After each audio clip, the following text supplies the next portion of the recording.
শুভ সকাল সবাইকে আমন্ত্রণ জানাচ্ছি মেরিল মিল্ক সুপার রাঙা সকাল অনুষ্ঠানে। সুন্দর একটি দিনের প্রত্যাশা নিয়ে পুরো অনুষ্ঠান জুড়ে আপনাদের সাথে থাকছি আমি জেরিন এবং আছি আমি মাসুক। শুভ সকাল আমার তরফ থেকেও।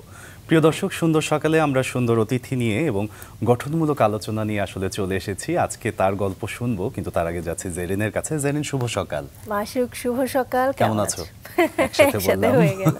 খুবই ভালো আছি, তোমাকে পেয়ে খুবই ভালো লাগছে। আমারও ভীষণ ভালো লাগছে এবং আরো বেশি ভালো লাগছে যে আমরা সাধারণত যে বিষয়গুলো নিয়ে গল্প শুনি আজকে একটু ব্যতিক্রম। আজকে একটু কৃষি নিয়ে আমরা গল্প শুনবো এবং একই সাথে আসলে বাংলাদেশের প্রাণীজ আমিষের যে চাহিদাটা, সেটা আসলে মৎস্য চাষ করেই তো অনেকখানি করা সম্ভব। যে একটা ছোট্ট গ্রাম থেকে কিভাবে দেশের বাইরে বড় বড় জায়গায় আমাদের দেশের সম্পদ রপ্তানি হচ্ছে, তার উদ্যোক্তা হয়ে ওঠার গল্প।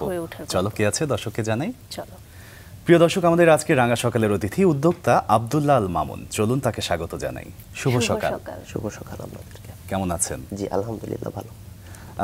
আমরা আসলে আপনার শৈশব থেকে একদম শুনতে চাই, কারণ একদম শৈশব থেকেই তো আসলে মানুষের সবকিছু শুরু হয় এবং তখন থেকেই আসলে পরবর্তীতে কি হব, কোন দিকে যাব, এই বিষয়গুলো একটু একটু করে বোঝা যায়। আমরা শুনি শৈশব কেমন ছিল, কোথায় ছিল? শৈশবটা আমার যশোর শহরে কাটে, যদিও আমার জন্মটা গ্রামে। আর শৈশব থেকে আমি আমার বাড়ির বড় ছেলে আর দাদির খুব আদরের। তো দাদি সব সময় যশোরে আসতেন, এসে আমাকে দেখা যাচ্ছে গ্রামে নিয়ে যেতেন। আর তখন থেকে আসলে গ্রামের প্রতি আমার ভালোবাসা, দুরন্তপনা, মাঠে যাওয়া, মাছ ধরা, গাছ লাগানো, তখন থেকে এই নেশাটা আমার ভিতরে। আর এভাবেই আসলে আমি লম্বা একটা সময় পার করি। আর এরপর যখন পড়াশোনার চাপ চলে আসে আমাদের, তখন আসলে ওইভাবে কন্টিনিউ করতে পারি না। তখন শুরু হইলো যে শহরের বন্ধ জীবনের ভিতরে কৃষির প্রতি ভালোবাসা। আচ্ছা আচ্ছা। তখন আমি বাসাতে ছোট জায়গাতে আমি পাখি পুষতাম, মুরগি পুষতাম, গাছ লাগাইতাম। এগুলোর প্রতি ভালোবাসা ছোটবেলা থেকে ছিল। আচ্ছা আচ্ছা। ছোটবেলায় পারিবারিক আবহটা কেমন ছিল? সবকিছুই ঠিকঠাক। বাবা মা কি কঠিন ছিলেন না দাদির মতো? বাবা মা কঠিন ছিলেন। মা খুব শাসন করতেন এবং মাকে খুবই ভয় পাইতাম। যদি কখনো দেখা যাচ্ছে যে সন্ধ্যার সময় বাসায় আসতে দেরি হচ্ছে, বাসায় ঢুকতে ভয় পাইতাম, কারণ জানি যে মা এখন ঢুকলে মারবে। আচ্ছা, বাবা কি করতেন? বাবা তখন চাকরি করতেন। কিসে? তখন ছোটখাটো একটা চাকরি করতেন। আচ্ছা। আপনার যে পরবর্তীতে উদ্যোক্তা হয়ে ওঠা, বিশেষ করে কৃষিকে ভালোবাসা, সেটা কি কোনোভাবে শৈশবে বাবা বা মা কারো থেকে উৎসাহিত হয়েছিলেন? মানে বাবা এরকম কিছু করতো, গাছ লাগাতো কিনা? আসলে সবাই চাইতো যে আমি গ্রামে না যাই, আমি কৃষিতে না থাকি। এটা কমন বিষয়, এটা শুধু আমার ক্ষেত্রে না। আমি অনেক, আমার মতো অনেকেই আছে যাদের সবারই একই সমস্যা। আচ্ছা আচ্ছা। যে শৈশব থেকে কেউ চায় না যে সে কৃষিতে থাকুক। এটা আসলে পরিবারও অনেক ক্ষেত্রে বলা যায় যে তারাও সেটা চায়। যেমন আমি যখন চাকরি ছেড়ে দেই, তখন আমার পুরো ফ্যামিলি আমার বিপক্ষে ছিল। আমি কিন্তু লম্বা একটা সময় আমার ফ্যামিলি থেকে আমি আলাদা ছিলাম, কারণ তারা চাইতোই না যে আমি ঢাকা ছেড়ে দিই। ঢাকাতে আমি একটা ভালো একটা লাইফ লিড করতাম। আমরা সেই গল্পটাই আসবো, সেটা তো বেশ খানিকটা পরে। আমরা শৈশবে আরো খানিকক্ষণ থাকি। শৈশবে তো একদম দুরন্ত ছিলেন, বিশেষ করে খেলাধুলার প্রতি আপনার অন্যরকম একটা ভালোবাসা ছিল। একটু গল্প শুনি। খেলতে গিয়ে অনেক ধরনের গল্প আছে আপনার জীবনে। ছোটবেলায় আমি যশোর জেলা স্কুলের স্টুডেন্ট ছিলাম। তো আমি যখন ক্লাস 4-এ পড়ি, তখন আমি আমাদের স্কুলের হ্যান্ডবল টিমের সঙ্গে আমি যুক্ত ছিলাম। ক্লাস 4-এ। কারণ আমি খুব দুরন্ত ছিলাম এবং খুব খেলাধুলায় পটু ছিলাম, এবং আমাদের যে গেম টিচার ছিলেন উনি আমাকে খুবই স্নেহ করতেন। এবং আমার এই পারদর্শিতার জন্য সে আমাকে সব সময় ভালোবাসতো, এবং যখন যে ইভেন্টটা আসতো, সে যে কোনো ধরনের খেলা হোক, সে সব সময় চাইতো যে আমি যেন সেখানে পার্টিসিপেট করি। এবং তারই ধারাবাহিকতায় আমি ভালো ক্রিকেট খেলতাম। তো ছোট ছিলাম, তো সবাই এটাকে একটু অন্যভাবে দেখতো যে আমি বড়, আমি টিমে চান্স পাচ্ছি না, ও চান্স পাচ্ছে। তো তখন বৃষ্টির দিনে খেলা হচ্ছে, কোনো এক বড় ভাই, সিনিয়র ভাই, সে সজোরে বল করে এবং সেই বলটা আমার প্যাডের হ্যান্ডেলে লেগে আমার চোখে লাগে। আচ্ছা। আর তখন আমি সেন্সলেস হয়ে যাই। আর তারপর থেকে আমার, এবং আমরা এখনো দেখতে পাচ্ছি আপনার বাম চোখে একটু বিষয় আছে। একটু খুলে গল্পটা শুনি যে পরবর্তীতে কি হলো। তখন ক্লাস 4-এ ছিলেন? না, তখন আমি অলমোস্ট 6-এ উঠে গেছি যখন এই আঘাতটা লাগে। আচ্ছা। আর আমি 4 থেকেই আমি খেলাধুলার সঙ্গে যুক্ত ছিলাম। এবার ওই পড়ে যাওয়ার পরে তারপরে আমি প্রায় 1 সপ্তাহ আমার এই বাম চোখটা আমি খুলতে পারতাম না। পরে ডক্টরের কাছে গেলাম, ডক্টর মেডিসিন দিল, ব্যথা চলে গেল, ঠিক হয়ে গেল, আমি স্বাভাবিক সবকিছুই দেখি। তো লাস্ট 1-1.5 বছর আগে এটা দেখে আস্তে আস্তে এটা দেখা দিচ্ছে, সাদা হয়ে যাচ্ছে। সেই ক্লাস 6 এর বিষয়টা এতদিন পরে ফিরে আসছে, কামব্যাক করছে। তখন কোনো সমস্যাই ছিল না।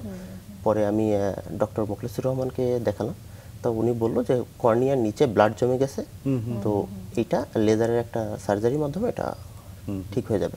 পরে আসলে দোয়া করতে চাই সেটা ঠিক হয়ে উঠুক। তো এখানে ছোট্ট একটা কথা তিনি জুড়ে দিলেন যে যদি পারো দেখো পার্শ্ববর্তী দেশ থেকে করে আসা যায় কিনা। আচ্ছা, এই একটা কারণে এখনো পর্যন্ত আমি আসলে যাওয়া হয় না, কারণ রাজনৈতিক অনেক ব্যাপার স্যাপার আছে আমাদের দেশে, যে কারণে এখন হয়তো ভিসা জটিলতা আছে। আমরা আসলে দোয়া করি খুব দ্রুত এটা সমাধান হয়ে যাক। আমরা আবারও গল্পে ফিরবো, তবে আপনার সম্পর্কে কিছু তথ্য আছে আমাদের কাছে, একটু দর্শকদের জানিয়ে আসতে চাই। ওকে দর্শক, যশোরের কেশবপুর উপজেলার ব্যাজডাঙ্গা গ্রামের আব্দুল্লাহ আল মামুন একজন উদ্যমী ও সফল উদ্যোক্তা, যিনি কর্মজীবনের শুরুতে চাকরি করলেও পেশাগত স্থিতিশীলতা নয়, নিজস্ব কিছু করার স্বপ্নকে প্রাধান্য দিয়েছেন। 2018 সালে চাকরি ছেড়ে মৎস্য বিজ্ঞানের প্রশিক্ষণ নিয়ে চিংড়ি ও কাঁকড়ার খামার শুরু করেন তিনি। প্রথমে চিংড়ি চাষ করলেও কাঁকড়া চাষের সম্ভাবনা দেখে সেটিকে মূল ব্যবসা হিসেবে বেছে নেন। কপোতাক্ষ নদের তীরে গড়ে তুলেছেন অ্যাকুয়া ক্র্যাব নামের একটি আধুনিক খামার। নেদারল্যান্ডসের মডেল অনুসরণ করে কাঁকড়া চাষের নতুন দিগন্ত উন্মোচন করেছেন তিনি।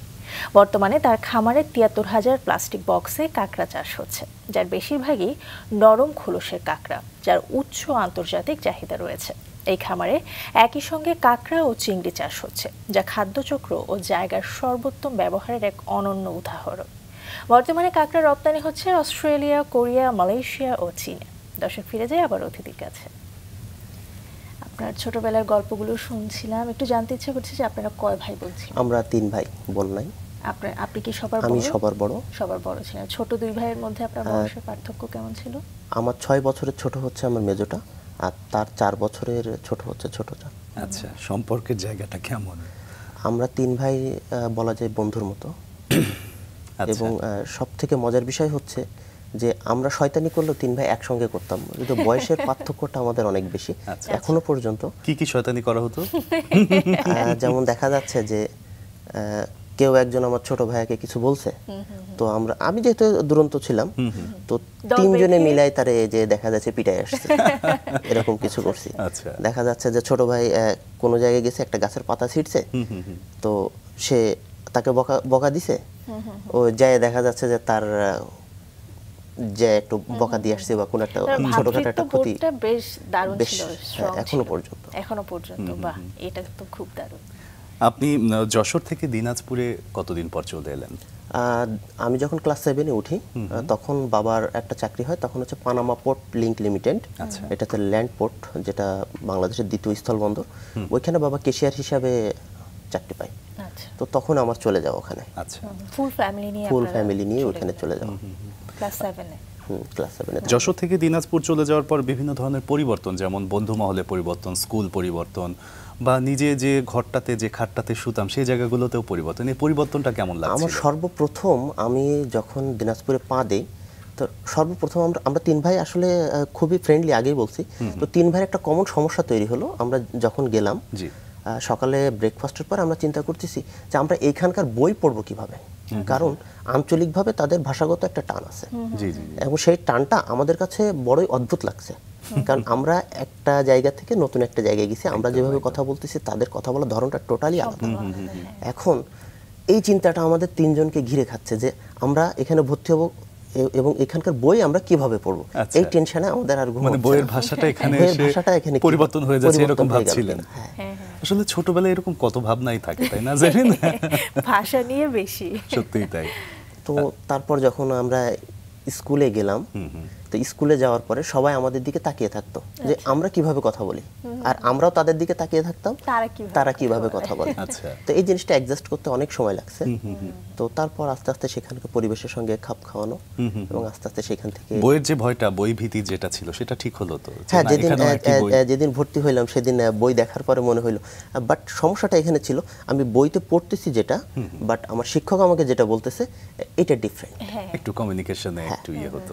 সে আঞ্চলিকভাবে বলছে আমাকে, আচ্ছা, বাট আমার তখন কষ্ট হচ্ছে। আচ্ছা আচ্ছা। আপনি দিনাজপুর হিলি স্কুলে ছিলেন? হ্যাঁ, দিনাজপুর হাকিমপুর একটা ছোট, বাংলাদেশের সবথেকে ছোট উপজেলা বলা যায় এটা।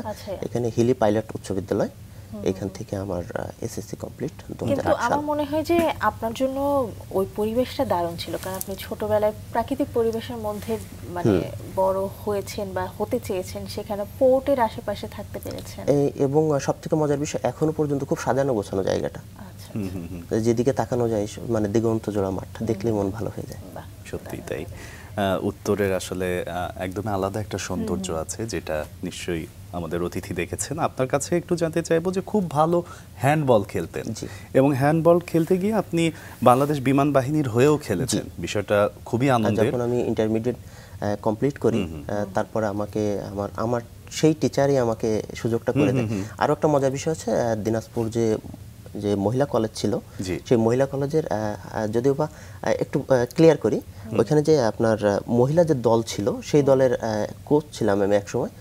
এবং আমাদের একটা জাতীয় একটা ক্রীড়া অনুষ্ঠান হয়, এখানে আমার তৎকালীন আমার এখনো 3 জন আছে বাংলাদেশ জাতীয় দলে, তারা আমার স্টুডেন্ট ছিল। মানে খেলার প্রতি মানে আমার একটা অভ্যাস আছে, যেটা মাথায় একবার চলে আসে, আমি সেটা যতক্ষণ পর্যন্ত কমপ্লিট না করতে পারি, এটা আমার কাছে মনে হয় যে আমি ঘুমাইতে পারতেছি না, আমি খাইতে পারতেছি না, এটা কেন হচ্ছে না। ভীষণভাবে মনোনিবেশ করে আপনি যে কোনো কাজ করেন, এটা আপনার কথাই বোঝা যাচ্ছে। খেলার প্রতি এত ভালোবাসা ছিল, কিন্তু খেলাটা আসলে ধরে রাখতে পারলেন না, কি কারণে? খেলাটা আমার বাবা চাইতেন যে আমি সবসময় চাকরি করি। আচ্ছা। আমি ক্লাস 7-এ আমি চলে যেতাম না, আমি দিনাজপুরে। এই যাওয়ার একটা কারণ ছিল যে বাবা বলল যে, তখন যশোরে একজন ভালো ফুটবলার ছিল ঝড়ু, তো বললো যে ঝড়ুর মতো যদি খেলতে পারো তাহলে তুমি খেলো। তো তখন আমার মানে নাম্বার 1 হতে হবে, যদি নাম্বার 1 হতে পারো তাহলে। আমার শিক্ষক তাকে অনেকভাবে বুঝাইছে, এবং তাকে এমনও বলছে যে সজীবের মতো একটা ছেলে যদি আমার থাকতো, তা আমার বাবা কখনো সেই জিনিসটাতে রাজি হননি যে সে খেলাধুলা করুক। বাট পরবর্তীতে সে পস্তাইছে, কারণ এরপরে অনেক ভালো ভালো সুযোগ আসছে, কিন্তু তখন আসলে আমি এই ট্র্যাক থেকে অলরেডি বেরিয়ে গেছি। আপনি পরবর্তীতে একজন উদ্যোক্তা হয়েছেন, যে কোনো বিষয়ের আসলে সূত্রপাতটা একটা নির্দিষ্ট সময়ে হয়, তো আপনার সেই সময়টা কোন সময় এসেছিল, কখন কৃষি নিয়ে ভাবা শুরু করলেন? এই সময়টা হচ্ছে 2014 সাল। আচ্ছা। 2014 সালে ইউটিউব ঘাঁটতে ঘাঁটতে আমি দেখি যে বদ্ধ জায়গায় চৌবাচ্চাতে মাছ চাষ হচ্ছে। আচ্ছা। এবং সেটা একটা ইন্ডিয়ান একটা ভিডিও ছিল। তখন ঘাটাঘাটি করে দেখলাম যে এটা হচ্ছে RAS সংক্ষিপ্ত রূপ, ফুল মিনিংস হচ্ছে রিসার্কুলেটিং অ্যাকোয়াকালচার সিস্টেম। তো এইটাতে দেখলাম যে গুগল করলাম, গুগল করার পরে দেখি যে না, এটা হচ্ছে ওয়ার্ল্ডের সবথেকে লেটেস্ট টেকনোলজি, এবং এখানে মাছ রোগাক্রান্ত হয় না, এবং তবে একটু ব্যয়বহুল ছিল। তো এটাকে কিভাবে ব্যয় কমানো যায়, তো এইটা নিয়ে তখন চিন্তা করলাম যে না, এটা তো করতে হবে, এটা কিভাবে ইনস্টল করা যায়। তো সেই ধারণা থেকে আমরা এটা শুরু করলাম।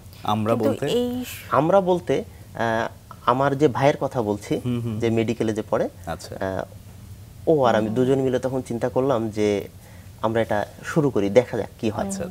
তো দু ভাই তখন এটা ইনস্টল করার জন্য, তখন আমরা যে মার্কেটে যে পানির যে জারগুলো দেখি আমরা 20 লিটার বা 25 লিটারের, ওই জার কেটে ছোট অ্যাকুরিয়ামের পাম্প দিয়ে ওইখানে শিং মাছ রেখে দেখলাম যে কি অবস্থা হয়। তো ওরা খাবার খায় না, তা খাবার কেন খায় না, এটা খুঁজতে শুরু করলাম। এই খাবার কেন, এইটা খুঁজে যখন পেলাম, তখন দেখলাম যে এর আর কি কি প্রতিবন্ধকতা আছে, সেই প্রতিবন্ধকতাগুলো আইডেন্টিফাই করলাম। আইডেন্টিফাই করতে করতে 2015 সাল চলে আসলো। মানে বলা যায় যে বাসায় বসে রিসার্চ করা শুরু করলেন। আমার বেডের পাশে, এবং সারা রাত লাইট দিয়ে দেখতাম যে মাছগুলো কি করে। তো এর ভিতরে আনফরচুনেটলি আপনাদেরই একটা নিউজ আমার সামনে আসে 15 সালে। তখন দেখি যে বাংলাদেশ শিল্প গবেষণা পরিষদ RS নামে যে টেকনোলজিটা আছে, এই টেকনোলজির একটা সেটআপ তাদের শিল্প গবেষণা পরিষদে ইনস্টল করছে। তো যেদিনই দেখলাম, তারপর দিনই আমি চলে গেলাম। আমি তখন গাজীপুরে থাকি। তো যাওয়ার পরে আমি সচক্ষে জিনিসটা দেখে আসলাম। দেখে আসার পরে আমার কাছে আইডিয়াটা ক্লিয়ার হয়ে গেল। তো তারাও তখন একটা কমপ্লিট প্যাকেজ আনছে, প্যাকেজ এনে তারাও সেটা চেষ্টা করছে যে দেশীয়ভাবে কিভাবে করা যায়। তো আমরাও সেটা শুরু করলাম। এটা তো 15 সালের গল্প, যখন থেকে এই কৃষি বা এগ্রিকালচার, আমি অলরেডি তখন কৃষিতে। কিন্তু তার আগে যদি একটু পিছনে ফিরে যাই, আপনি কিন্তু পড়াশোনা করেছেন সান্তা মারিয়াম ইউনিভার্সিটি থেকে অ্যাপারেল ম্যানুফ্যাকচারিং। এই সাবজেক্টটা আসলে কি ছিল, বা কেন এই সাবজেক্টটা নেওয়ার কারণ ছিল হচ্ছে আমাদের বড় চাচার একটা ছোটখাটো টেক্সটাইল আছে, তো নিজেদের একজন মার্চেন্ট এঞ্জেল লাগে। তখন চিন্তা ভাবনা করা হলো, ঠিক আছে তাহলে তুমি বড়, তুমি এটার ভবিষ্যতে হাল ধরবা, তাহলে মানে ফ্যামিলিগত একটা ডিসিশন আর কি। বুঝতে পেরেছি। তখন সবাই মিলে বলল আচ্ছা ঠিক আছে তুমি এই সাবজেক্টটাই নাও। বাট আমার কিন্তু চিন্তা ভাবনা ছিল, দেখেন আমি কিন্তু প্রথমে খেলাধুলা ভালো ছিলাম, খেলাধুলাটা আমি করতে পারি না আমার ফ্যামিলিগত চাপে। সেকেন্ড, আমার কৃষিবিদ হওয়ার স্বপ্ন ছিল। আমার এক চাচা চাচি দুজনই আপনার এগ্রিকালচার ইউনিভার্সিটির খুব বড় পদে দুজনই আছেন। তো তারাও চাইলো যে হ্যাঁ ও আসুক, বাট আমার ফ্যামিলির অন্য মেম্বার যারা আছে তারা চাইলো না, যে হ্যাঁ আবার চাইলো না। আমি দ্বিতীয়বার আবার বারবারই নিজের ইচ্ছেগুলো কোথায় যেন হারিয়ে যাচ্ছিল, তাই? তো সেইভাবে আসলে ওই ট্র্যাকটা থেকে বের হয়ে আসা।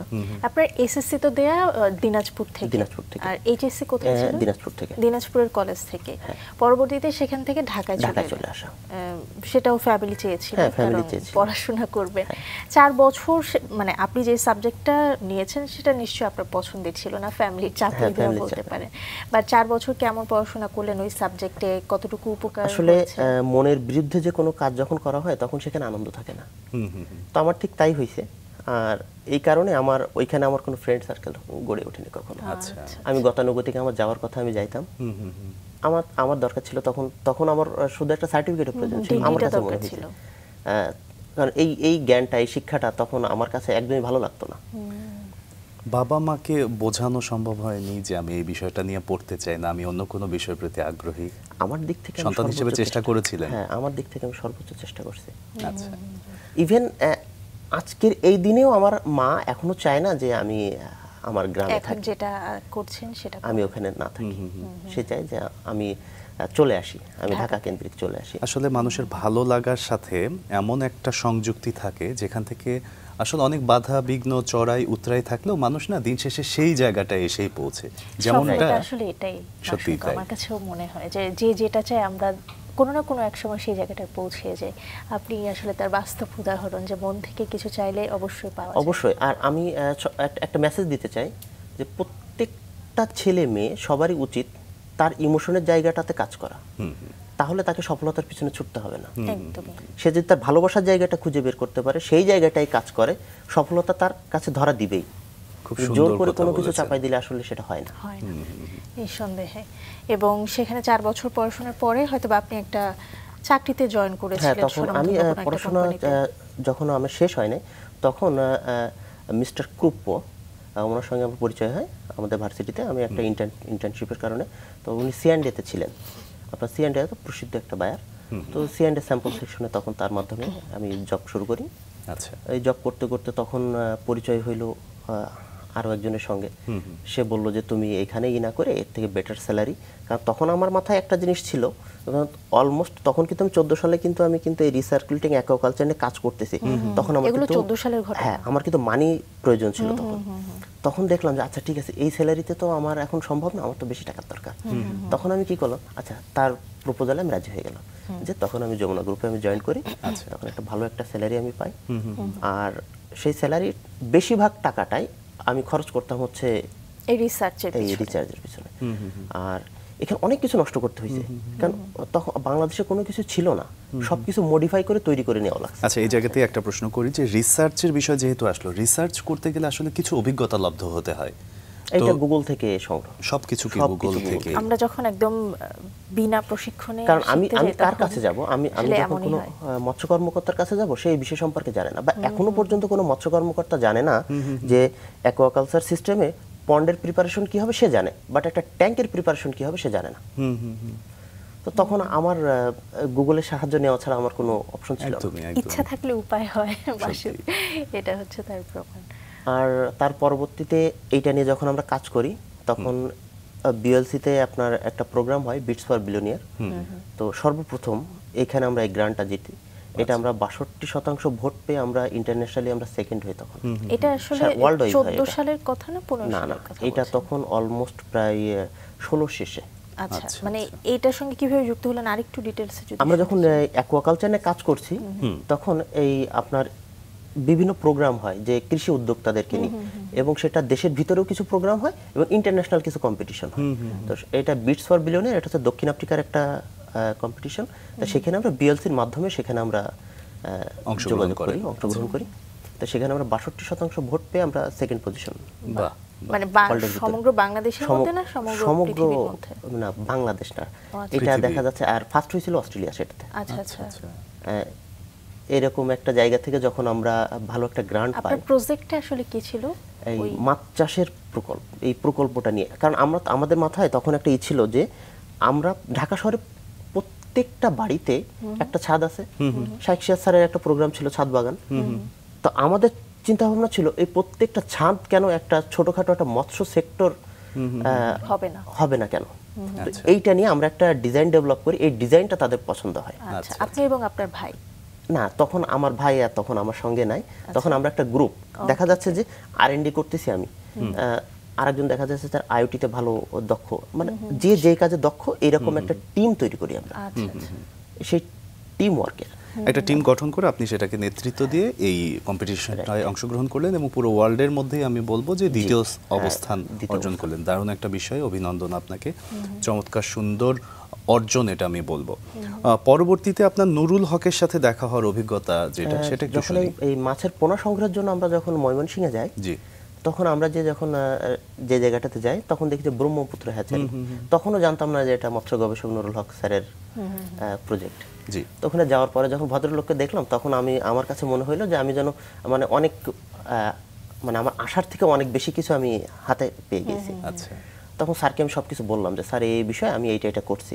তখন স্যার আমাকে যথেষ্ট পরিমাণে সাহায্য সহযোগিতা করছে। এবং পরবর্তীতে আমরা এখন দেখেন অনেক কিন্তু বিলুপ্তপ্রায় মাছ কিন্তু আমরা খাচ্ছি, যেমন পাবদা খাচ্ছি, গুলশা খাচ্ছি, বাইন খাচ্ছি, ট্যাংরা খাচ্ছি। এই সব কিছু কিন্তু নুরুল হক স্যারের অবদান। তার হাত ছাড়া একটা বিলুপ্ত প্রাণী মানে প্রায় মাছও কিন্তু এখনো পর্যন্ত অন্য জায়গা থেকে এখনো চাষ পর্যায়ে আসে নাই। স্যার কি করতো যে আমার যেহেতু অ্যাকোয়াকালচারের একটা সেটআপ আছে, এখানে মাছের আমি সম্পূর্ণ কি কি সমস্যা আমি ফেস করতে পারি আমি সব দেখতে পারবো, কিন্তু পুকুরে সেটা সম্ভব না। এখানে সবকিছু ক্রিস্টাল ক্লিয়ার দেখা যায়। তখন স্যার কি করতো, যেটাই সে গবেষণা করতো, যেই মাছটাই নতুন আসতো, ইভেন এখনো পর্যন্ত স্যার কি করে যে সজীব এই নতুন একটা মাছ আসছে, তুমি এটা ট্রাই করো। সে আমাকে হ্যাবিটেশন বলে দিত, আমি আমার মতো করে সেটা ট্রাই করতাম। তারই ধারাবাহিকতায় এখন আপনারা শেরে বাংলা কৃষি বিশ্ববিদ্যালয়ে একটা প্রজেক্ট আছে রিসার্কুলেটিভ অ্যাকোয়াকালচার সিস্টেমের, একটা চায়না প্রকল্প আছে, একটা আমাদের প্রকল্প আছে। এটা তারা দেখতে চাচ্ছে যে আমাদের দেশীয় যে উপকরণ দিয়ে তৈরি আমাদের প্রকল্পটা চাষিদের জন্য ভালো হবে না আমদানি করা বিদেশি প্রকল্পটা ভালো হবে। তো এখনো পর্যন্ত ইনশাআল্লাহ আমরা এগিয়ে আছি এখনো। তো এখানে আমরা কোরাল মাছে চাষ করছি আমরা ওখানে এখন, এবং এইখানে কোরাল মাছকে কিন্তু আর্টিফিশিয়াল ফিড খাওয়াচ্ছি আমরা। সেই ফিডটা আমাদের ফর্মুলেশনে তৈরি, তো সেটা এখনো চলমান শেরে বাংলা কৃষি মানে বলা যায় যে আরো একটা গবেষণা এখন চলছে আমাদের। এবং এর পাশাপাশি আমরা ভার্টিক্যালি ক্রাব, অর্থাৎ আপনি ঢাকা শহরে আছেন, ঢাকা শহরে সল্ট ওয়াটার নাই, বাট ঢাকা শহরেও আপনি একটা বাণিজ্যিক স্পেসে গার্মেন্টসের মতো আপনি ক্রাব ফার্মিং করতে পারেন। কারণ গার্মেন্টস যেমন একটা উৎপাদনমুখী একটা বড় শিল্প, এই ক্রাব ফার্মিংটা একটা বড় শিল্প। এটা আপনি চাইলে এখানেও করতে পারেন। এটার একটা ট্রায়াল চলছে আমাদের, আমরা এবং খুব সন্নিকটে, খুব তাড়াতাড়ি হয়তো আমরা আরো নতুন কিছু আমরা প্রেজেন্ট করব। দারুণ, আমরা অপেক্ষায় আছি আপনার সেই নতুন উদ্ভাবনের, এবং এই উদ্ভাবনের আশায় থাকার পাশাপাশি যে বিষয়গুলো নিয়ে কাজ করছেন সেগুলোও শুনতে চাই। একদম শুরুতে তো আপনি শুরু করলেন হচ্ছে চিংড়ি দিয়ে। জি, চিংড়ি মাছ।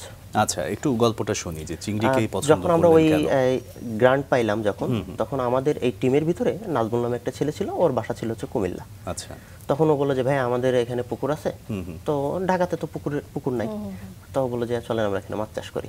আচ্ছা, তো সেই ধারাবাহিকতায় আমরা কুমিল্লাতে গেলাম, নিশ্চিন্তপুর গ্রামের নাম, যে সেখানে আমরা মাছ চাষ করবো। তো কি মাছ চাষ করবো, তখন আমার মাথায় একটা জিনিস আসলো যে ফিন ফিশ, অর্থাৎ যে সমস্ত মাছের পালক আছে, পাখনা আছে, লেজ, এই মানে আঁশযুক্ত যে মাছ, এই মাছগুলো বাজারের দাম ভ্যারি করে এবং উৎপাদন খরচের থেকে অনেক সময় দেখা যায় যে আমার বিক্রি করতে হবে অনেক কম দামে।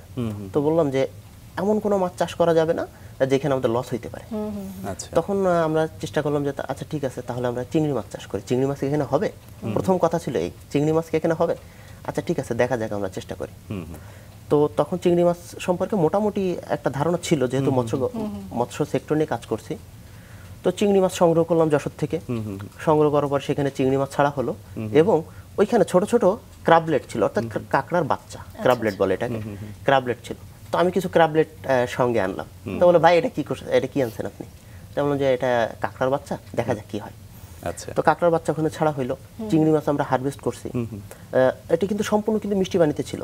আচ্ছা, আর এই মিষ্টি পানিতে কাঁকড়া কিন্তু সচরাচর বাঁচে না, কিন্তু আনফরচুনেটলি দুটো কাঁকড়া কোনোভাবে বেঁচে গেছে। স্বাদু পানিতে সাধারণত কাঁকড়া হয় না, কিন্তু আপনি রিস্ক নিয়ে বলা যায় যে এক প্রকার অবচেতন মনে কাঁকড়াও চাষ করলেন, চিংড়িও চাষ করলেন। পরবর্তী ফলাফলটা আসলে কি ছিল? তখন আমাদের ফাইনাল হারভেস্টের সময় আমরা তখন 2টা কাঁকড়া আমরা পাইলাম।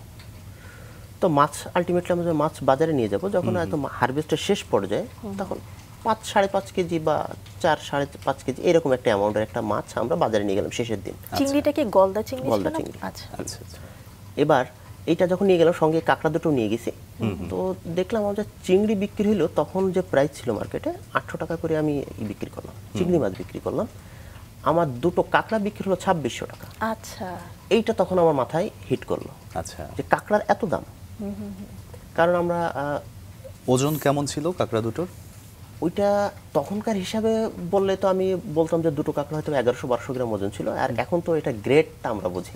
আচ্ছা, আচ্ছা।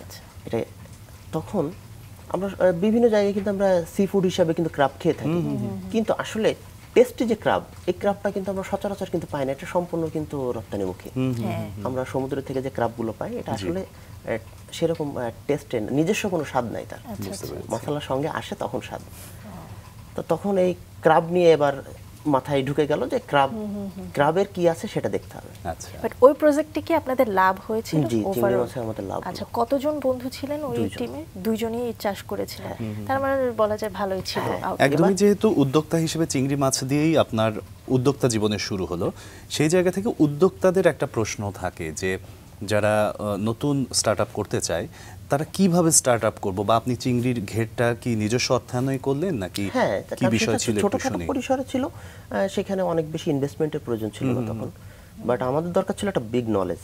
আচ্ছা, যে আমরা আসলে কতটুকু করতে পারেন, কারণ পুঁথিগত বিদ্যা আর ফিল্ড পর্যায়ে দুটো ডিফারেন্ট বিষয়। পরবর্তীতে আসলে সেই পর্যায় থেকে সেই পর্যায় থেকে তখন আমি দেখলাম যে কাঁকড়ার যে পরিবেশ সেটা হচ্ছে ব্রাকিশ ওয়াটার। আমরা salt water, sea water, brackish water 3 ধরনের। আমাদের যে সমুদ্রে যে পানিটা পাই এটা হচ্ছে সি ওয়াটার, এটা স্যালাইনিটি অলমোস্ট 30-র উপরে। ব্রাকিশ ওয়াটার হচ্ছে 15 থেকে 22 পর্যন্ত। তো আমার দরকার হচ্ছে ব্রাকিশ ওয়াটার। তো ব্রাকিশ ওয়াটার তো কুমিল্লাতে পসিবল না। তখন এটার খোঁজে তখন আমি আসলাম, আমার যশোরে আসলাম। যশোরে আসার পর আশপাশে বিভিন্ন নদী থেকে রিফ্র্যাক্টোমিটার নিয়ে আমি পানি টেস্ট করা শুরু করলাম যে স্যালাইনিটি কত আছে, কারণ আমাদের ওইখানে নদীতে সল্ট ওয়াটার। তো দেখলাম যে অলমোস্ট আমি যখন ছোটবেলায় যখন যে নদী দেখে গেছি, আর আমি যখন সেকেন্ড টাইম যখন ফিরে গেছি যখন আমার এলাকায়, তখন যে দেখি নদীগুলো আর আগের মতো নাই। নদীগুলো তার নাব্যতা হারাইছে, সেই জোয়ার ভাটাও আর নাই। তো আশপাশে পাইলাম তখন কপোতাক্ষ নদ। কপোতাক্ষ নদে তখনও জোয়ার ভাটা আছে। তো কপোতাক্ষ নদের একটা চ্যালেঞ্জ হইলো যে কপোতাক্ষ নদে 3 থেকে 4 মাস আপনার ব্রাকিশ ওয়াটার পাওয়া যায়। এরপর আস্তে আস্তে এই যে বৃষ্টি হচ্ছে এখন, আস্তে আস্তে এটা সুইট ওয়াটার কনভার্ট হয়ে যাচ্ছে। আচ্ছা, তখন চিন্তা করলাম যে এটা তো একটা বড় সমস্যা, যে এই কাঁকড়ার স্বপ্ন যদি আমাকে বুনতে হয় তাহলে আমার সল্ট ওয়াটার প্রয়োজন। তখন কপোতাক্ষের পানি দিয়ে আমি শুরু করলাম। শুরু করার পরে যখন পানি যখন আস্তে আস্তে বৃষ্টি পরে মিষ্টি হয়ে যায়, যখন আমি প্রথম চাষে আসি আর কি, তখন কিন্তু আমি বাগদা এবং হরিণা চিংড়ির সঙ্গে মিশ্র একদম মানে ওপেন ল্যান্ডে চাষ করছি। তখন আমি বক্সে চাষ শুরু করি নাই। সেটা কি নদীর পানিতে ঘের দিয়ে? না, নদীর পানিতে না, এটা ব্যক্তি মালিকানাধীন জমিতে নদী থেকে পানি উত্তোলন করে, হ্যাঁ, উঠায় এনে। এবার সেই পানিতে যখন আমি মাছ করছি তখন দেখলাম যে যখন আপনার নোনা পানি থাকে তখন কাঁকড়ার গ্রোথটা একরকম থাকে, যখন মিষ্টি হয়ে যাচ্ছে কাঁকড়া হয়তো সার্ভাইভ করছে, কখনো করছে না। তো কেন করছে না এই প্রশ্ন খুঁজতে যে দেখলাম যে এদের মিনারেলের শর্টেজ আছে প্রচুর পরিমাণে, এবং কাঁকড়ার শেলটা হচ্ছে সম্পূর্ণ ক্যালসিয়ামের। তো এই ক্যালসিয়াম আর মিনারেল এই দুটো জিনিস যদি সাপ্লাই করা যায় তাহলে এদের গ্রোথটা ঠিক থাকবে। আচ্ছা।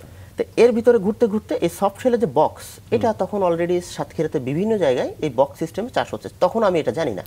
আচ্ছা। তখন এই ইউটিউবের মাধ্যমেই আমার প্রথম দেখা, যে কাঁকড়া দিয়ে সার্চ করছি, তখন দেখছি যে হ্যাঁ এইবার চলে গেলাম হচ্ছে আবার মুন্সিগঞ্জ। আচ্ছা, একদম সুন্দরবন সংলগ্ন জায়গা মুন্সিগঞ্জ, নীলডুমুর।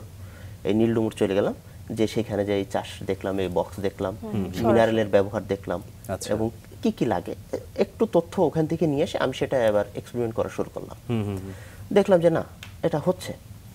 এখন ওইখান থেকে আমাকে একটা কথা বলা হইলো যে একটা ক্রাব একটা বক্সে একবার খোলস দিবে, এরপর আর সে খোলস দিবে না। তখন আমি চিন্তা করলাম যে খোলস যদি না দেয়, বড় যদি না হয়, তাহলে বিজনেস হবে না।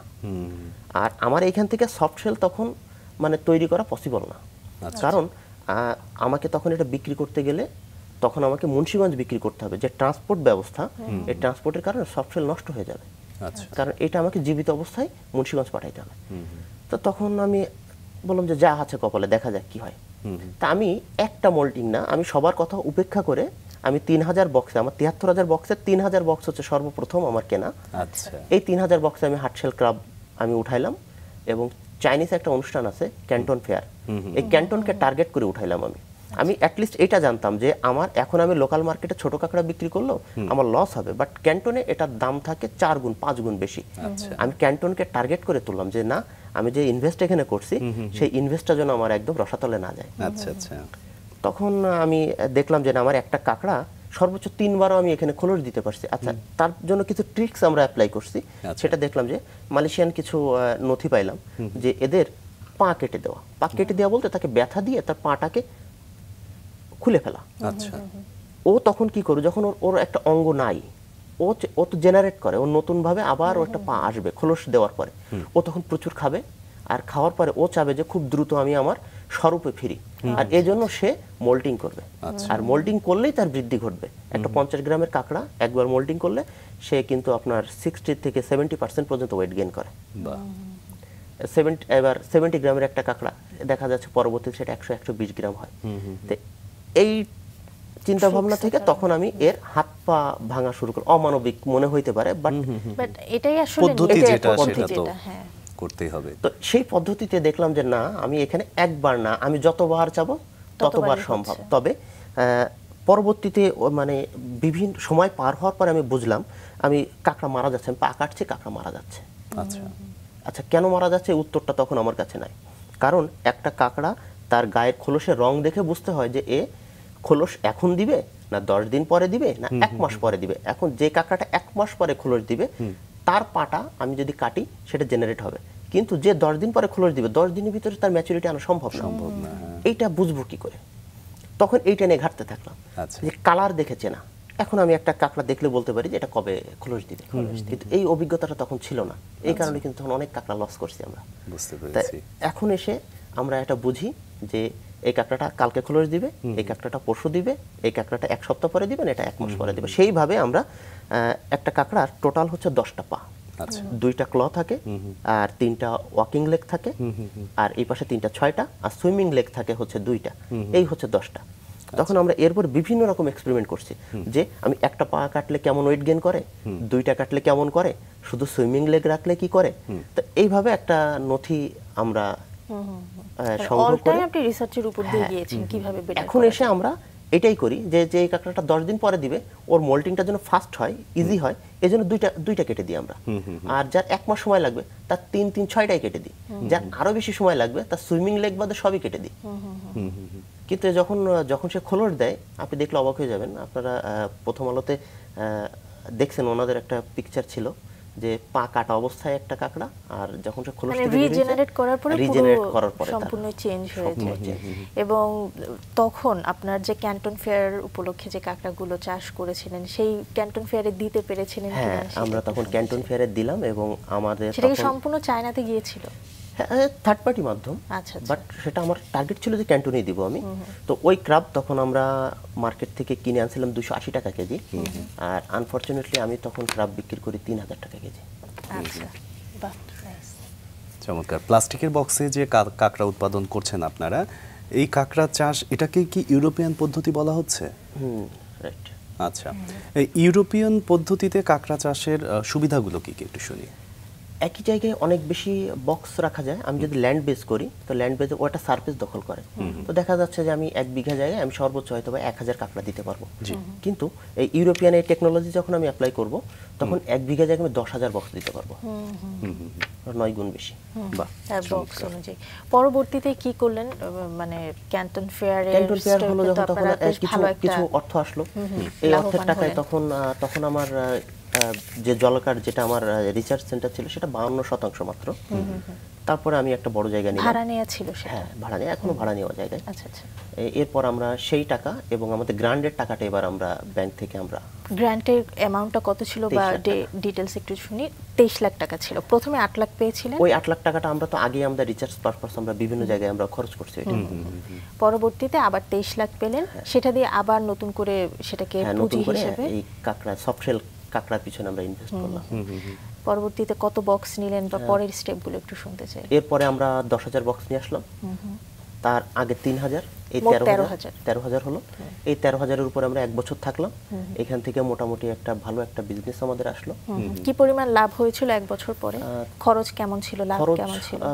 তখন আমাদের খরচ ছিল হচ্ছে আপনার প্রায় 30 লাখের কাছাকাছি সব মিলিয়ে। হ্যাঁ, তাও সেখান থেকে আমাদের যে অর্জিত অর্থ ছিল সবাইকে স্যালারি ঠেলারি আনুষঙ্গিক যত খরচ আছে সবকিছু দিয়ে আমাদের সেই 30 লাখ কিন্তু প্রায় 80-82 লাখ টাকা রূপ নেয় 1 বছরে। সফলতার গল্পগুলো আসলে এমনই হয় এবং শুনতে ভালো লাগে। একদমই। তখন মানে এই যে পরিবার থেকে এক সময় বাধা দিয়েছিল এই কাজে, যখন নিজের চোখে দেখলো যে আপনি একটা ভালো কাজ করছেন, ভালো উপার্জন হচ্ছে, সফলতা পাচ্ছেন, তখন কেমন সাড়া পেয়েছিলেন? তখন আসলে প্রেক্ষাপটটা বলতে কি সবার ক্ষেত্রে একরকম হয় না। আমার ক্ষেত্রে এখনো পর্যন্ত আসলে সেই নেগেটিভ বিষয়টা রয়ে গেছে, যে তারা এখনো চায় না যে আমি কৃষিতে থাকি। তবে আমার খুব ভালো লাগে। আমার সবথেকে বেশি ভালো লাগে কি, যে যারা আমার এখানে চাকরি করে, যে এদেরকে যেদিন স্যালারি দিই সেদিন সবথেকে বেশি ভালো লাগে আমার, যে আমি এদেরকে স্যালারি দিচ্ছি। আর আমার ইচ্ছা যে আমি এদেরকে আরো বেশি বেশি দিই, কারণ এরা না থাকলে আমি এই পর্যন্ত আসতে পারতাম না। মৎস্য চাষ বা ক্র্যাব চাষের মাধ্যমে আপনি একই সাথে খাদ্য নিরাপত্তা, প্রাণীজ আমিষ এবং অর্থনীতি বেশ কয়েকটা জায়গাতেই ভূমিকা রাখছেন। এই যে ভূমিকা রাখছেন সেটার পিছনে কাঠখড় অনেকখানি পোড়াতে হয়েছে, পরিবারের যে অসহযোগিতাপূর্ণ মনোভাব ছিল সেটাকে উতরাতে হয়েছে। আমরা একটু শুনবো যে আপনি যে সফলতার দিকে যাচ্ছেন এখানেও কিন্তু বেশ কিছু ধাপ পার করে করে যাচ্ছেন। যেমন আপনি যখন দেশের বাইরে আপনার কাঁকড়া বা আপনার চিংড়িকে রপ্তানি করছেন সে সময় আপনাকে বিভিন্ন ধাপ পার করে যেতে হচ্ছে, যেমন প্যাকেজিং, ট্রান্সপোর্ট, সেটা পাঠানো বা মধ্যস্থতাকারীও থাকে এর মধ্যে। এই বিষয়গুলো একটু যদি ডিটেইলে শুনি। ওকে, আমরা একটা ক্রাব, আচ্ছা আমাবস্যা পূর্ণিমা, এটা তো একটা ন্যাচারাল একটা বিষয়। তো আমাবস্যা পূর্ণিমার এই দুটো তিথিতে দুটো ভাগ করা হয়, একটা তিথিকে দুটো ভাগ করা হয়।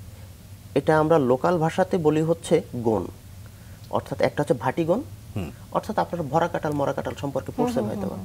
তো ঠিক আছে, আমরা যখন ক্রাব উঠাই, খামারে ক্রাব উঠাইতে হয়, তখন আমরা কি করি, গণ মুখে উঠাই। অর্থাৎ যখন আমাবস্যা বা পূর্ণিমার পরে, আমাবস্যার পরে যে অংশটা, এই অংশটা আমাবস্যার আগের অংশ হচ্ছে ক্রাব হচ্ছে ক্লোজ দেয়, পূর্ণিমার আগের যে অংশটা আছে এই অংশ হচ্ছে এরা ক্লোজ দেয়।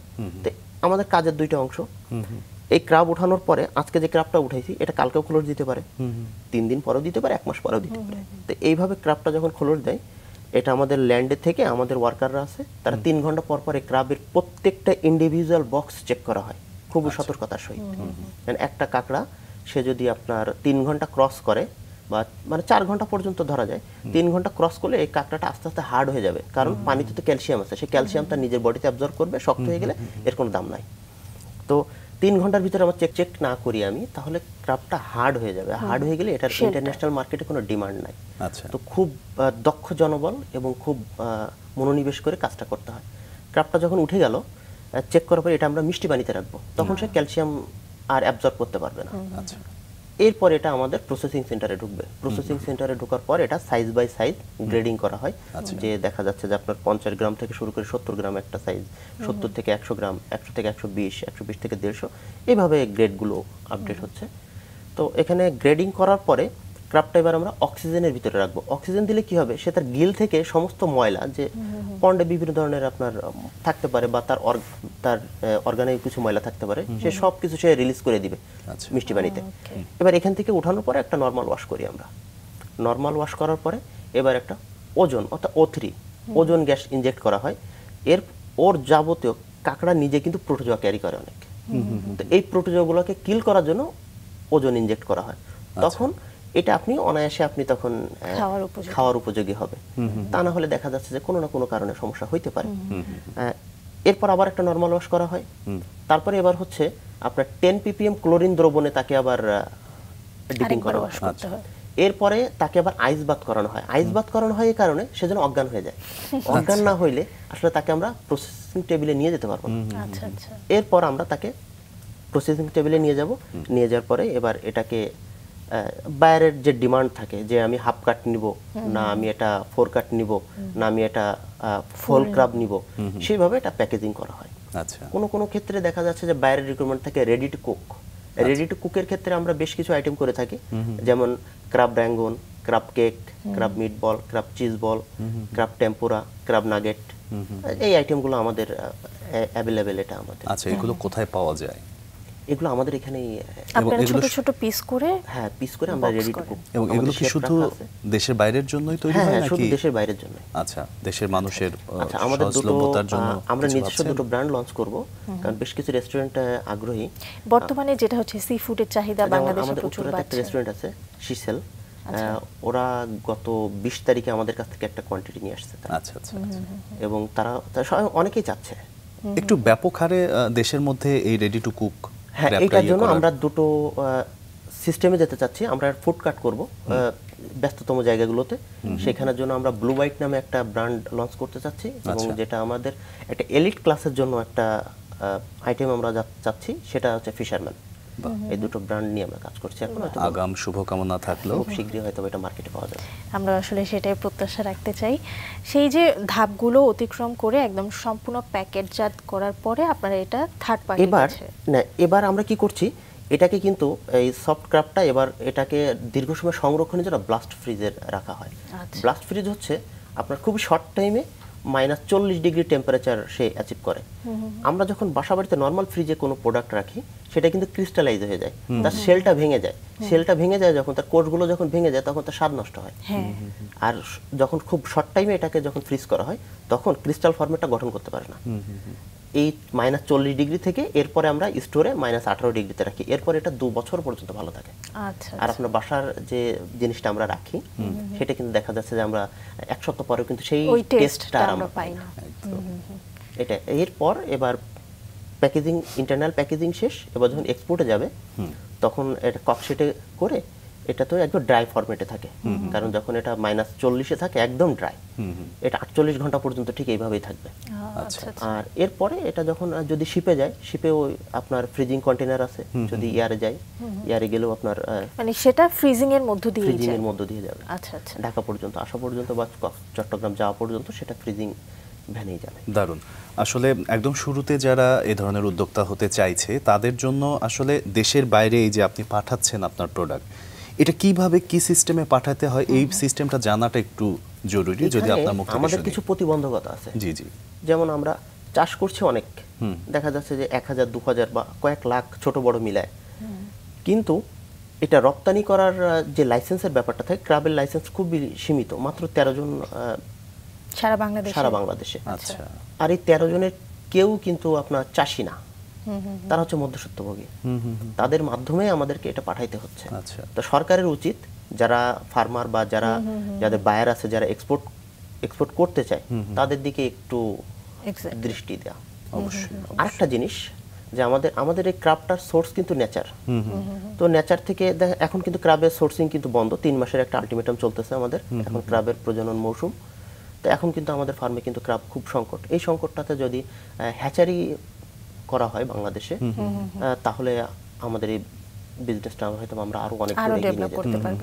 এই দুটো জায়গায় গভর্নমেন্টের একটু কাজ করা উচিত। এখানে কি গভর্নমেন্টের কাছে আপনারা জানিয়েছেন? হ্যাঁ, অনেকভাবে। যেমন আমাদের জেলা মৎস্য কর্মকর্তা এবং বিভাগীয় মৎস্য কর্মকর্তা যারা আছে, তারা প্রতিনিয়ত আমাদের এখানে আসেন এবং তাদের সঙ্গে সবসময় কথাবার্তা হচ্ছে, তারা চেষ্টা করছে। বেসরকারিভাবে এটা উদ্যোগ নেওয়া হয়েছে, কিন্তু সেটা এখন সফলতার মুখ দেখেনি। তবে এটা বেশি দূরে না, আমরা যদি মালয়েশিয়া, সিঙ্গাপুর যাই, এখানে কিন্তু অ্যাভেলেবেল কিন্তু আপনার ক্রাব হ্যাচারি আছে। এটা কোনো রকেট সায়েন্স না। আমাদের গভর্নমেন্ট যদি একটু সদয় দৃষ্টি দেয়, তাহলে এটা সম্ভব, তাহলে এই শিল্পটা বেঁচে যায়। নিঃসন্দেহে, কারণ এটা বাংলাদেশের অনেক বড় বর্তমানে রপ্তানিযোগ্য বিষয়। আপনার ক্র্যাবগুলো আসলে কোথায় কোথায় রপ্তানি করে থাকেন? আমাদের সবথেকে বড় বায়ার হচ্ছে আপনার অস্ট্রেলিয়াতে হ্যান্ডি। আচ্ছা। এছাড়া আমরা মালয়েশিয়া, সিঙ্গাপুর, চায়না এগুলো রেস্টুরেন্ট বেস এগুলো, কিন্তু সবথেকে বড় বায়ার হচ্ছে আমাদের অস্ট্রেলিয়া। বাহ, দারুণ। মানে এই যে দেশেও এবং দেশের বাইরে যে আপনারা দেশে মনে হয় খুব কমই হচ্ছে, দেশের বাইরে বেশি হচ্ছে। দেশে খুবই কম। কিন্তু আমার মনে হয় মানে বর্তমানে আমাদের দেশের মানুষের সি ফুডের প্রতি একটা আকাঙ্ক্ষা, ভালোবাসা তৈরি হয়েছে এবং দেখা যাচ্ছে যে অনেকে ফুড কার্ট দিয়ে বাহিরেও রেস্টুরেন্ট ছাড়াও সি ফুড খেতে যাচ্ছে, মানে ওই পরিমাণে ইন্টারেস্ট কাজ করছে। সো আমার মনে হয় যে আরেকটু বড় পরিসরে আপনাদের পক্ষে এটার জন্য আমরা চেষ্টা করছি। একটু আগেই বলছি আমি যে আমরা ব্লু বাইট নামে একটা কার্টের কথা বলছিলাম। এটা আপনার ব্যক্তিগত উদ্যোগ? হ্যাঁ, ব্যক্তিগত উদ্যোগ। আর যে ফুডগুলো আপনারা প্রসেস করে থাকেন দেশের বাহিরের জন্য, এই স্বাদটা যেন আমার দেশের মানুষও নিতে পারে, একদম এই জায়গাতেই আসতে চাচ্ছি, এটাই আমরা চাচ্ছি। এবং একটা মজার একটা বিষয় আমি বলি যে আপনি হয়তোবা বাসায় আপনি চিকেন রান্না করে খাবেন, অনেক মশলার প্রয়োজন আছে। আপনি বিফ খাবেন, আপনি মাটন খাবেন, মশলার প্রয়োজন আছে। আপনি ক্রাবের কারি খাবেন, মশলার প্রয়োজন আছে। বাট সফটশেল ক্রাব আপনি যদি মনে করেন উইদাউট মশলা অনলি ফ্রাই করে খাবেন, উপরওয়ালা তাকে একটা স্বতন্ত্র একটা স্বাদ দিয়ে দিছে তার ভিতরে, সে এমনি অনবরত স্বাদের। এটা না ট্রাই করলে আসলে বোঝা যাবে না যে কোনো রকম সল্টও প্রয়োজন নাই। আচ্ছা, শুধু ফ্রাই করলেই হবে। বাহ, দারুণ। এই যে একটা সল্ট, একটা ক্র্যাব 120 গ্রাম ওজনের, সেটা আসলে দেশের বাইরে যাওয়ার পর মানে বাংলাদেশে আপনার দামটা কতটুকু থাকে উৎপাদন করতে এবং দেশের বাইরে যাওয়ার পর? আমাদের একটা নরমালি একটা হিসাব আছে, আমাদের যে পরিমাণ ম্যান পাওয়ার কাজ করে আমাদের এখানে, আমাদের পার কেজি ক্র্যাবের 370 টাকা 72 টাকা আমাদের শুধুমাত্র লেবার বিল আসে। আচ্ছা আচ্ছা। কারণ আমি একটা কথা বলছি, 3 ঘন্টা পর পর এটা চেক দিতে হয় এবং আমাদের এই প্যাকেজিং লাইনে অনেকগুলো হাত হয়ে প্যাকেজিং হয় এবং খুব দক্ষতার সহিত, খুব নিপুণ হাতে সফটলি কাজটা করতে হয়। এখানে বড় অঙ্কের একটা ম্যান পাওয়ার কাজ করে, এই জন্য এর লেবার কস্ট একটু বেশি। এছাড়া ইলেকট্রিসিটি একটা বড় ব্যাপার আছে। আর তাছাড়া ক্রাব, আমরা যে ক্রাবটা আমরা অ্যাফোর্ড করি, দেখা যাচ্ছে যে সেই ক্রাবটা আমরা 550 টাকা থেকে 800 টাকা পর্যন্ত আমরা কিনি। এরপর এটা আমরা রেডি করব, আমাদের কস্টিং অ্যাড হবে, তারপরে আসলে প্রফিটের জায়গা। এ তো গেল আসলে আপনার যারা আপনার মাধ্যমে কর্মসংস্থান করছে তাদের কথা। একটু পরিবার থেকে কেমন সহযোগিতা পান, আপনার স্ত্রী, আপনার মেয়ের কাছ থেকে, সেটা একটু শুনে আমরা চলে এসেছি আমাদের আজকের আয়োজনের একদমই শেষ পর্যায়ে। অবশ্যই তার অনুপ্রেরণা না থাকলে হয়তোবা আমি হয়তোবা অনেক আগেই হয়তোবা পা স্লিপ করে পড়ে যেতাম। অবশেষে পরিবারের মধ্যে এমন একজনকে পেয়েছেন। তবে সেটাও আমাকে তৈরি করে নেওয়া লাগছে। প্রথম দিকে সেও চাইতো না। তারও বক্তব্যটা এরকম ছিল যে যখন আসলে আমি আসছি তখন তো তুমি সার্ভিস করতে, তুমি কেন এখন এটার বাইরে যাবা? কিন্তু অর্থনৈতিকভাবে তো এখন অনেক বেশি সচ্ছলতা দেখছেন বা অনেকের কর্মসংস্থানেরও ব্যবস্থা করছেন। আসলে খুব একটা দুর্বিষহ সময়ের ভিতর দিয়ে গেছি তখন, নিঃসন্দেহে। আর যখন আমার মেয়ে, যেদিন আমার মেয়েটা জন্ম হয় সেদিন আমি খুব একা ছিলাম। আচ্ছা। সেইখান থেকে আমার আসলে আমার জেদটা সেদিন মানে অনেক বেশি কাজ করে। আর আমার মেয়ে যেদিন 3 দিন বয়স, আমি সেদিন হচ্ছে আমার এই সেক্টরে, আমার যশোরে এসে এই ব্যবসাটার সূত্রপাত। আচ্ছা আচ্ছা। আপনার মেয়ের বয়স এখন কত? এখন 4 বছর পড়বে। আচ্ছা আচ্ছা। সবাই মিলে কি এখন সেই আপনার যে অফিস বা বলা যায় যে সাগরদাড়িতেই হয়তো বা থাকছে? না, আমি কেশবপুর আমি উপজেলাতেই আছি। আচ্ছা আচ্ছা। ওইখান থেকে আমি সাগরদাড়ি যাতায়াত করে দেখাশোনা করে থাকেন। বা দারুণ। একদমই শেষ পর্যায়ে চলে এসেছি। অনেক ভালো লাগলো আসলে, অনেক ইন্সপায়ার হলাম আমরা এবং দর্শকরাও নিঃসন্দেহে আপনার গল্প শুনে যে ইচ্ছা থাকলেই মানুষ পারে সফল হতে। তার বাস্তব প্রমাণ আপনি। অনেক বেশি শুভ কামনা থাকলো আপনার জন্য। আপনাদের জন্য শুভকামনা। অসংখ্য ধন্যবাদ আপনাকে।